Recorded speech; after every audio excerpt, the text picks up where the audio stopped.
现代台语版圣经撒迦利亚书第5章。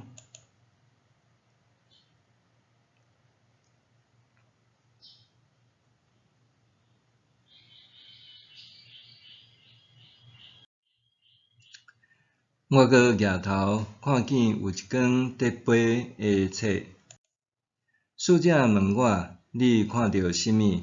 我应讲：我有看到一卷叠飞的册，长9公尺，宽4公尺半。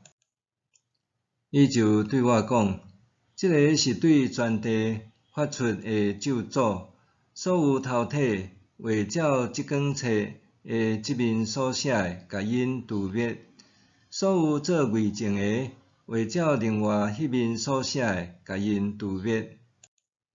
上主万军的统帅有讲：我要送迄卷册出去，迄卷册会入去遐个头体的人，甲记我的名南山咒抓的人的厝，会留伫因遐，直到规间厝连柴甲石拢毁坏。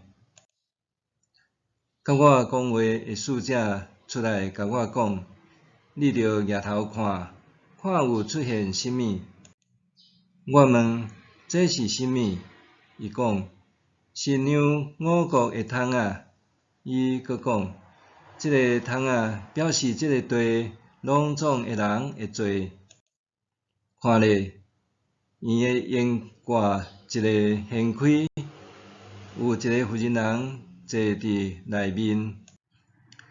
使者讲：这个妇人表示邪恶。伊就将迄个妇人饲落去桶仔内，搁用迄个烟挂嵌底。